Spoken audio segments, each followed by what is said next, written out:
Okay, ladies and gents, this is part 4 of my series on creating custom brushes, which handles the rotation tab. The rotation tab is a little bit more complicated than some of these other tabs, but not too much.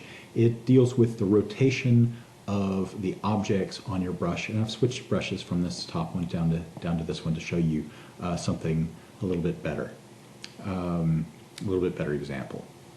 Now, what I've got here is this this brush that is all on a line that goes straight horizontally and then gives a 45 kind of degree turn and then goes more or less straight vertically. Okay, that being said, right now I've got this rotate along path checked, so it's perpendicular to the line all the way, and as the line starts curving, it still stays perpendicular, and as it goes vertical, it's still perpendicular to the line, okay, all the way along the path.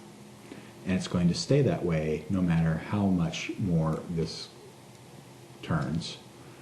It's going to stay perpendicular to that path. Now, that looks kind of silly, so I'm going to get rid of it. But you can see what I mean. Once I take this off, it's not going to rotate as the path turns.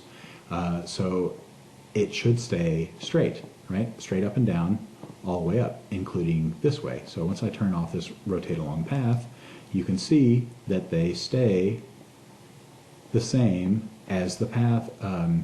Even when the path changes, the direction of the objects on the path stay the same. That's what this rotate along path does. And now I can actually add some degrees to this, 45 or something like that, and you could see that it stays the same. This might be what you're after, right? It depends on what the way you want your brush to look. If I change that to 90 degrees, for example, I'm going to get them straight that way and then kind of on the sides going up. It all depends on what it is you're after, what effect it is you're after for your brush. If I turn these off, I could do some rotation like this, which here it doesn't seem all that kind of interesting until I get maybe closer in, and you can see some interesting rotation going on there. Now that's going to look really good once I select this brush, and you'll notice here that I've got an outline on this particular brush. That's going to help this effect to show up.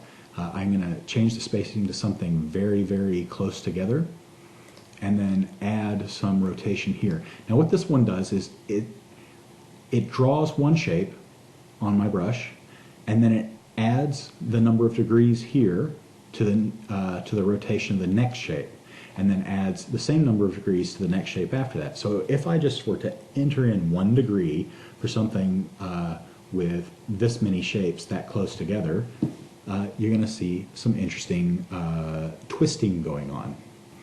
And I can get more twisty by adding a few more degrees, right? That kind of thing. You can play around with that and get some interesting effects.